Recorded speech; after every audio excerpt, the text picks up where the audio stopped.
Welcome back once again. If you're just joining us, it is still Daybreak Africa. Before we went on the short break, Ezekiel and I were actually talking about technological advancement in the world. And today, to do justice to that, we have a guest in the house, a professional who will be doing justice to the topic as we take a look at World Technological Advancement, a review of Nigeria 63 years after. Our guest is Dr. Amuho Edgar. He has a PhD in chemistry. He is former HOD, Chemistry Department, Adeyemi Federal University of Education. Presently, he is a Deputy Director in the Department of Gender and Sustainable Development. Dr. Amuho Edgar, we're so happy to have you on Daybreak Africa today. Thank you so much, ma. And welcome on Daybreak Africa. So I know Ezekiel, before we came on the show, Ezekiel has a lot to say. I'm going to give him that privilege to do justice by having the first floor. Thank you, Anire. Personally, for me, Doc, I think one that the key milestone, we tend to achieve in regards to tech advancement in this nation. We're talking about the span of 63 years, as Anire earlier said. Oh, yes. It's good. I'm delighted that you actually brought in this topic for discussion, because issues pertaining to technology, many people like us have a passion for it, and technology is a global issue. You see, I must begin by saying that where we find ourselves in Nigeria today is because we don't have technology. If we have technology, for instance, all the equipment that we are using in this TV studio, if they were manufactured here in Nigeria or in Africa, the vehicles, the cars that we use are manufactured here in Africa. The mobile phones, our televisions, aeroplanes, suppose they were manufactured in Africa. Africans, black people like you and I, will not suffer the indignities that we suffer when we travel out of the country. Indignity? Yes, there are really a lot of indignity. Do you care to when we say indignity, lack of disrespect for the African race. That's what I'm trying to say. With the African race, the white man looks down on us. And why is that so? It is because we don't have technology. If that were the case, that all these things that I mentioned now, the aeroplanes, the televisions, the mobile phones, the Africans are manufacturing them. Let me tell you, the black skin will be gold. Most white men will want their skin to be black, but we don't have it. Let me tell you what. I said some of us are passionate about this. Do we have science in Nigeria? Yes.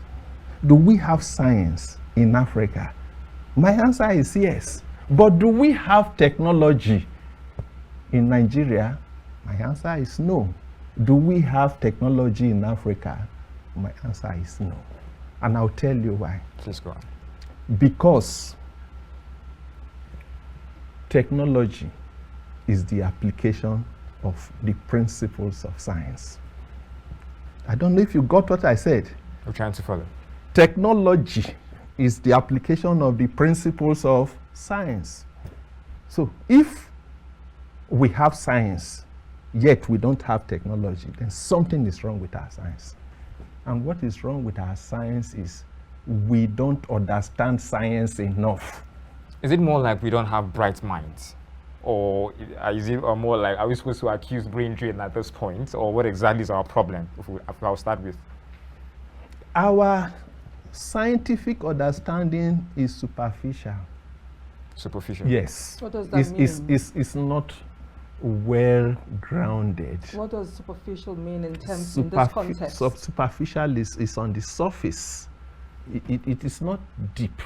I wish we had time so that we do have time, please. So that I can give you some examples. Please go ahead. In simple physics, we were talking of things like concave mirrors.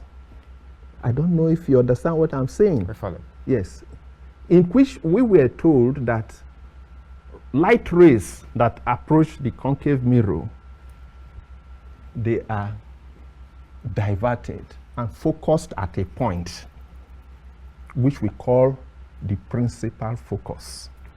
That is all light rays coming. Well, see, hit a concave. Look at my hand. This is what a concave shape looks like. They are diverted and they are focused at the point. That point is the focal point. That point is where your LMB on the dish. I don't know if you know what I'm talking about. Of course we do. The LMB. We do. Go and look at your satellite dish outside. It has a point where that thing that looks like a touch, because all the waves that have come have been focused there. That is the principal focus. Are you with me? Yes. And that is the one it takes, which we view. The same thing, something that is coming like this is focused. If I send light, that light I send light from that same focus, it comes like this, it hits the concave, it throws it again as what? Straight lines. That is the torchlight, man. You don't see the torchlight? It has a small bulb. It's at the center of the concave. When I put it on, it throws the light at the concave and it beams it. That is the torch. That same principle, irrespective of the shape of your car headlamp, that is what is inside. That is why you can see, you switch on the light, the car throws the beam. There's a bulb there that is at the center, the principal focus. We don't. I can go on and on giving you so many other examples. The ceiling fan, look at the ceiling fan. Once I put on a switch, electric current enters the ceiling fan. The ceiling fan continues to run. If the light does not go off for the next 1 week, It's working. it is running. So, Doctor, if I get you, you're trying to say we are not focused as a nation. We are, in your word, about superficial. Yes. It means you're not focused, you're not really attentive, you don't have a particular aim, which means as a continent or as a nation, we really have not taken advantage of technology. Is that what you're trying to say? Yes, At all? more or less so. I will tell you something. In my university where I graduated, all of us in science and engineering, we were made to undergo one course. And that the title of that course is Technology Development Policy. Are you with me? I'm with you. Good. The whole course took place for about 4 months and we write the exam once. That was the longest exam I have written in my life. How did it go? Yes, because the exam was a 3-hour exam. Most conventional exams, they are 2 hours. Can you break it down? What does it entail? What does Good. that examination entail? It's talking about technology, about how can we acquire technology as a developing nation. We, Nigeria, as a developing nation, we need technology. How do we acquire it? So some of the things there is there anything new technologically that the world is looking for? The world already have cars. The world have televisions. The world have aeroplanes. Yes or no, man? Yes. The world have motorcycles. The world have mobile phones. Are we in Nigeria here? Are we going to devise our own technology? The answer is no. The technological giants of the past have made it simple. All we need to do is copy. Now, talking about copying technology, let's take a look at technological revolution. We've had stages of revolution all through time. And the question is, how has Nigeria tapped into the revolution that has happened over the years? That's number one. Number two, let's take it one by one. Yes. I'll briefly respond to this. Okay. You can't talk about the technological revolution without talking about the industrial revolution. Okay. The industrial revolution started around 1750 in Europe. Are you with me? That one was in phases where they were using a coal to even drive trains and all of that. It was not until the year around 1833 that there was a British scientist which we call Michael Faraday. He was the one that discovered electricity. And with the beginning of electricity, the real proper industrial revolution started 1850, where electricity was now powering machines to run the factories. 1850 till now, it's about 174 years ago. What are we waiting for? What are we looking for? If we have iron and steel industry in this country, why can't we make our own cars? Why can't we just buy a car engine, open it, and is this how these people do it? And let's try to imitate. Well, we have Nigerians who are making cars right now. If I don't want to be too commercial, we have Nigerian. We have a particular person who is into car making. Can I come in there? Yes. Probably you want to mention Innocent. You mentioned it. No, probably. Yes. The question I'm asking you is Innocent manufacturing the engines for those cars? You see, all the engines are imported, and then maybe the body components, they put it together. That's what we call CDK, completely knocked down parts. Yes, it's a good attempt. Even when we had Peugeot, we had Steyr, Abi, in Nigeria.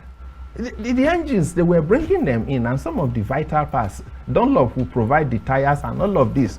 But what we want, an indigenously made car made in Nigeria. Let me also tell you, if we can produce bitumen, bitumen is simply coal tar, which is a product of refining crude oil. And we have, go to Idonri, go to Bauchi. On the ground. Yes. Go to Idonri, and look at the gigantic igneous rocks. All you need to do is to quarry them, and when you quarry them, you get granite. Yes or no? Yes. From our iron and steel, for instance, we can get all the iron rods, all the bars. Why do we need Julius Berger to come and build flyover bridges for us? Why? No, we're the ones asking the questions. Why? And you're turning the questions. I'm happy that you asked the questions, but I'm going to return it by asking you why we use Julius Berger in your own opinion. Where does the problem lie, actually? This dearth in technological advancement, who is to blame? Okay. Why do we use Julius Berger? It could be a two-edged sword. One is because our authorities, our government, believe that our engineers, to some extent, are half-baked. And they may not have the sophistication to handle some of this job. That is one perspective. And that is why when I started, I told you that we have science, but we don't have technology, because we didn't understand science deep enough. Number two, when you have a corrupt government, he will want to give this job outside, which will be paid for in foreign exchange, pounds and dollars, so they can have some of the opportunity to take some of the money outside. But it is quite unfair that if you want us to grow scientifically and technologically, you don't give us Nigerian scientists and engineers the opportunity to build the stadiums, to build the bridges and the flyover. You probably would have just recently heard of the coastal road that is going to run from Lagos to Calabar. Yes, that's causing a lot of controversy. There's a lot of controversy. That contract, we were told, has been given to one of the Shagwari brothers. The Shagwari brothers, I think they are Lebanese. That contract has been given. It's a 700 kilometers road. Ordinarily, what is wrong if you give that, maybe that contract to maybe like 4 contractors? 150, 150, 150. And also give it to different companies. From there, you'll be able to assess who did a better job that you can further use. I think a lot is not right in Nigeria. But let me quickly add that if you look at the exchange rate today, I think it's about $1 to 1,400 naira as at today. Why is it so? Because too many people are running after the dollar. They want the dollar. They want to buy it. I think it's above 1,400. Good. It's above. It's almost 1,600 yes, naira. we're just being speculative, but let's see where I'm going. People are looking for the dollar. Why are they looking for it? Because they want to use it to pay for their goods, that imported goods. Why are we importing goods, man? We are importing goods because we don't have the capacity to manufacture those goods. And what creates the capacity to manufacture goods? Technology. Are you getting it? If we have technology, then we can manufacture goods. We will not need all these dollars we are looking for. We will not be importing most of those goods. So those dollars will remain here with us, but we don't have the technology. So I think our focus, that is where the country got it wrong. When I look at the figures, the census of Nigeria at 1973, Nigeria was about 79 million people. Are you with me? The last one President Obasanjo attempted was 2003. I think all of us can bear witness. That one was giving Nigeria a population of about 144 million people. As of today, people are projecting that Nigeria is up to 200 million. Over 200 Over million. 200 million. So between independence and now, no doubt, Nigeria has grown. Are you with me? I am. Grown in population, but have not grown in technology. Have not grown in capital and manufacturing base. That is why we are where we are today. I will just simply say something. The last refinery out of the 4 that the federal government of Nigeria has, the last one was built around 1986. That is the one in Kaduna. 1986 till now is how many years, man? 38 years ago, if I am right. 38 years ago, the population of the country has doubled, but the refineries have not doubled. They remain 4 until only recently an individual, Dangote, is trying to salvage the situation now by building one. It is sad. Now, if Nigerians excel everywhere they go in the world. Nigerians excel in medicine, in art, they excel in technology, they excel in education, academics, they excel everywhere they go outside the shores of this land. But back home, they are treated, or it is believed that, quoting you, they are not up to par. They can construct roads, they can build bridges, they can build stadiums, they can create. But when they leave, they excel. They build bridges, they create, and of course they excel in technology. So why do you think back home there is this major problem with the situation that we find ourselves in? Is it that we can only excel when we leave the shores of the country, or there are forces within that has held this development or technological advancement down in the nation?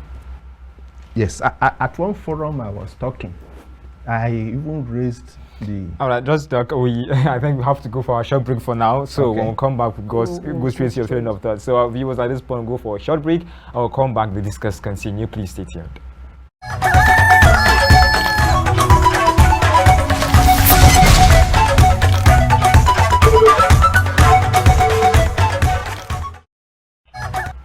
Welcome back once again. Before we went on the short break, we asked our guests to let us understand why Nigerians excel outside the shores of the nation. They excel in art, they excel in academics, they excel in science and technology, innovation, inventions.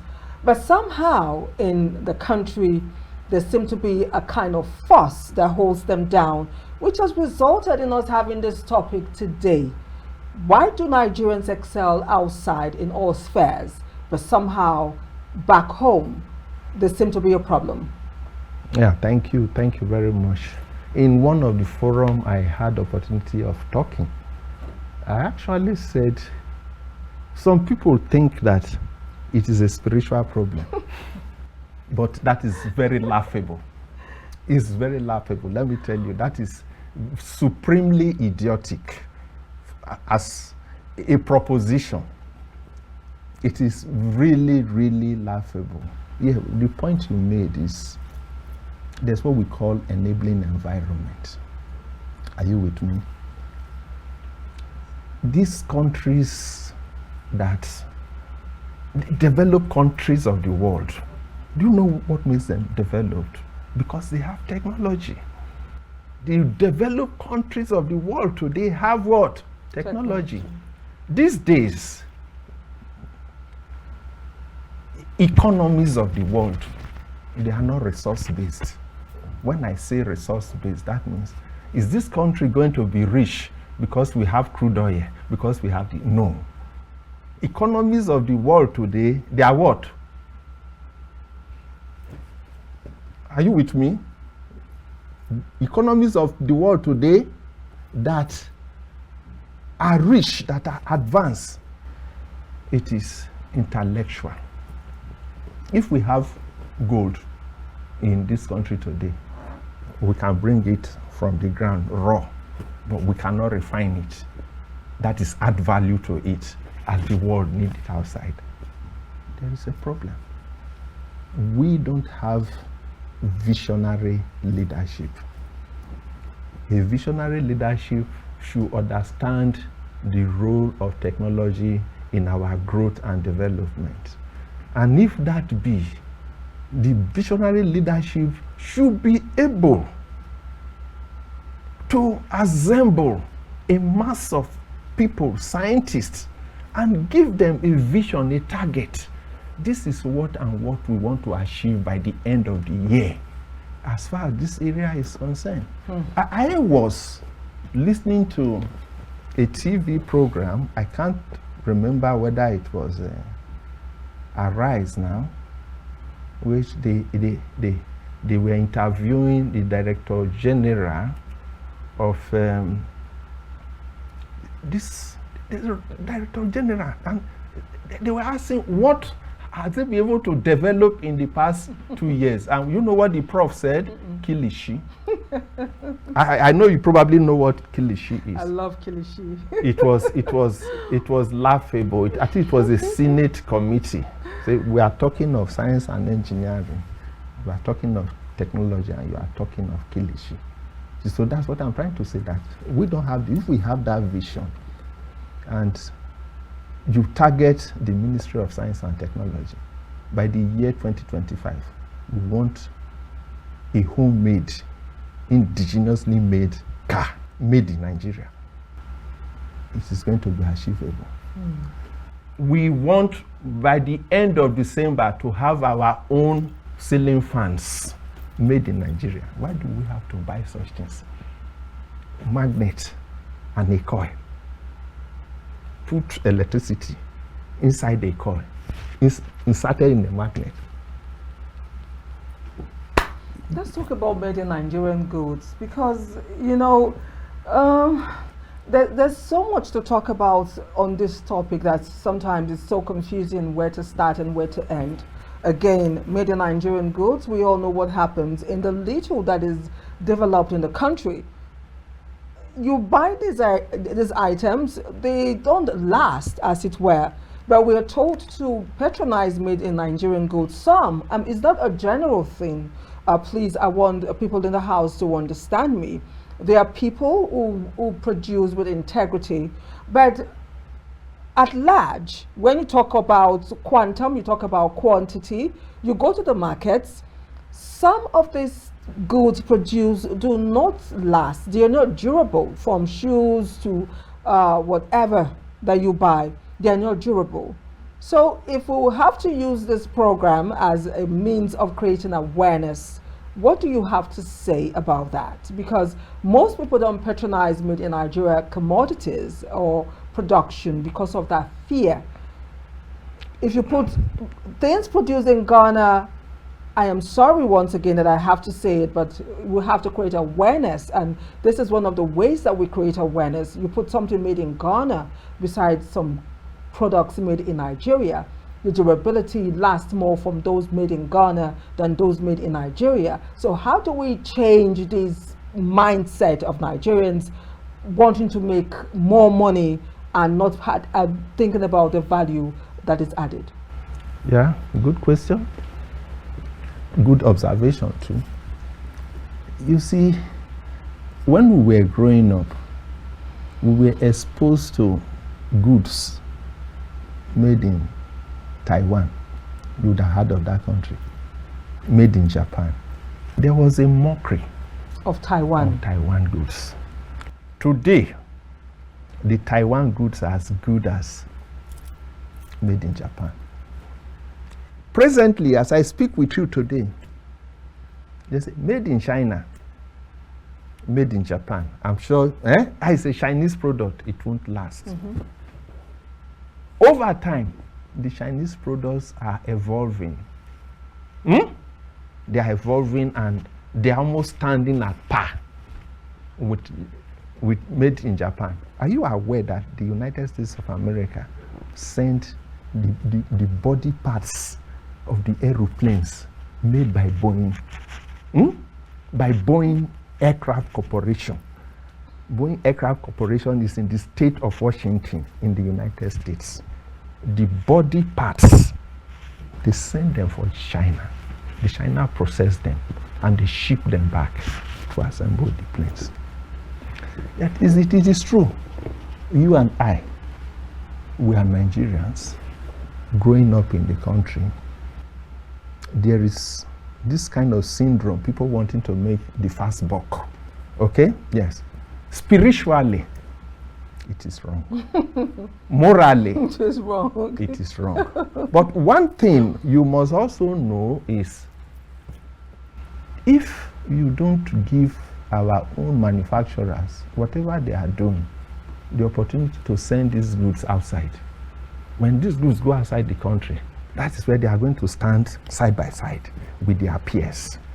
And then let the people outside also give the verdict that your goods are this, your goods are that. I think over time, but when we allow,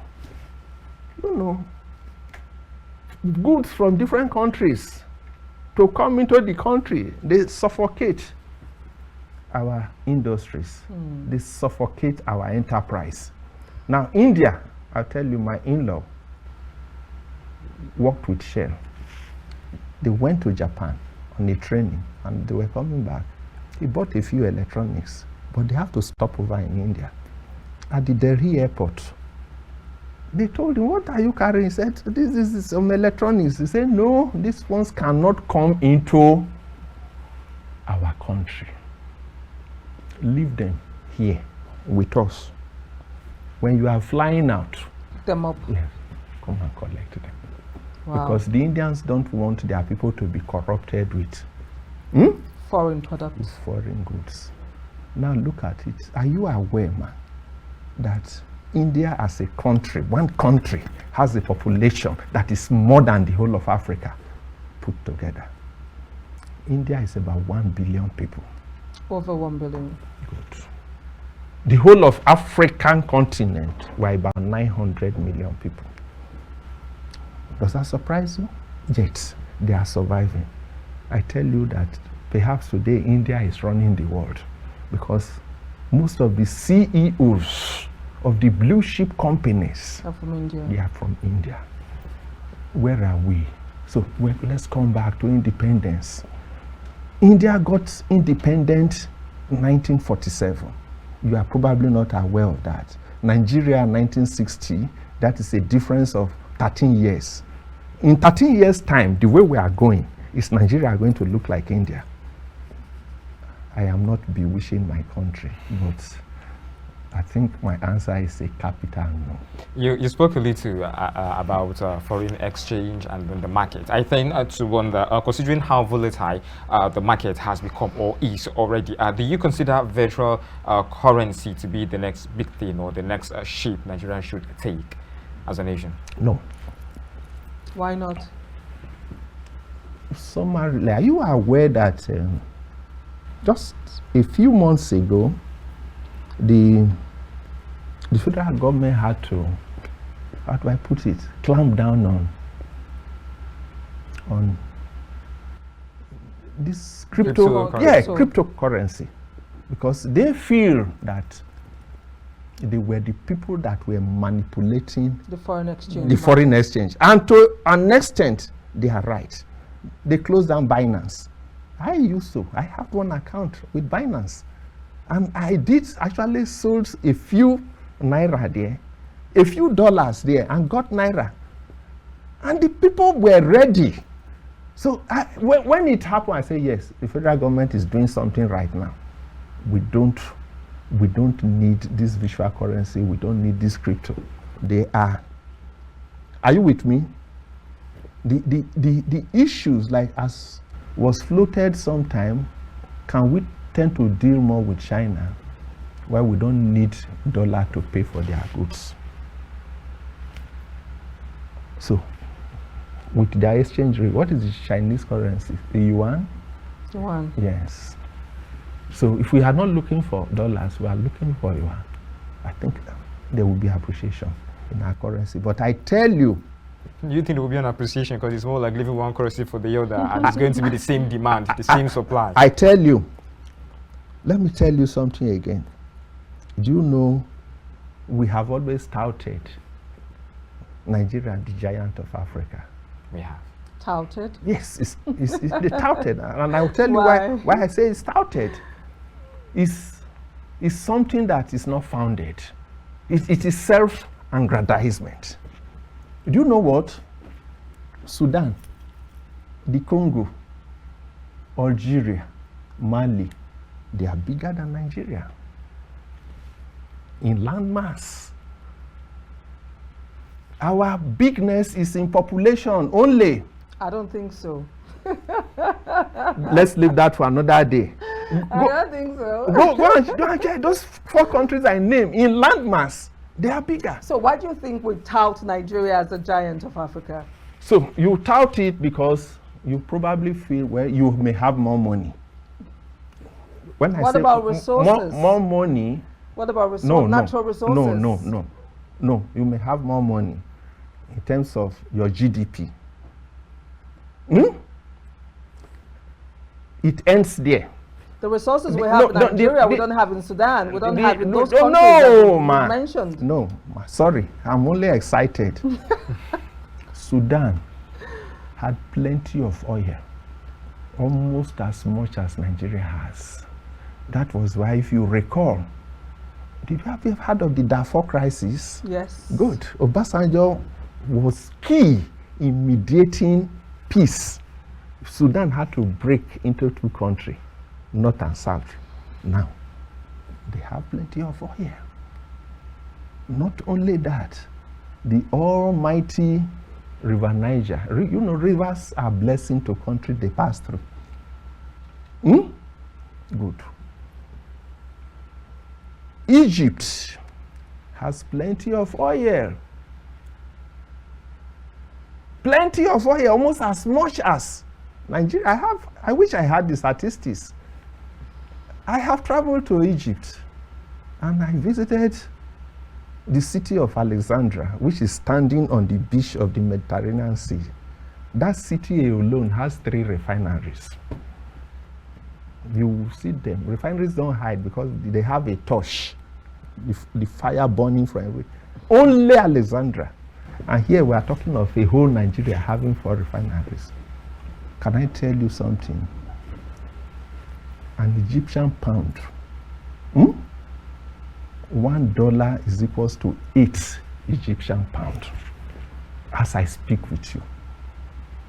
$1, 8 Egyptian pound. South Africa, $1 is equals to about 24 rands. Why is it that in Nigeria $1 will be 1,000, like you said, 1,500, 1,600? Something is wrong. Where are the dollars? Why is the exchange rate going bad? I have asked this question in some fora. One of the things that give dollars to the country, I'm sure you and I, we know that is the sale of crude oil, which is being paid off in dollars. Yes or no? Yes. The second source of foreign exchange is Nigerians in diaspora. Those our children, our brothers abroad who are working, they remit, they are sending money home. Those are two sources of foreign exchange. Is the dollar revenue that is accruing to Nigeria, is it dwindling? Is it depreciating to create a scarcity that is making? My answer is no.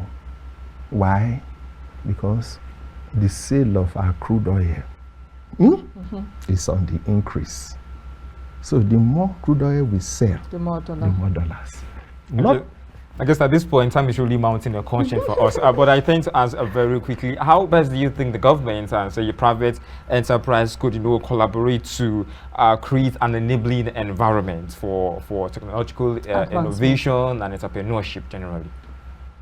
Please rephrase that question again. How best do you think the government and private enterprise could, collaborate to create an enabling environment to enable and foster technological advancement, innovation, and entrepreneurship? Thank you. Let me answer that question by telling us about the 3 technological models that we have in the whole world. Yes, there are 3 models. Okay. One is the Japanese model. 2 is the Korean model.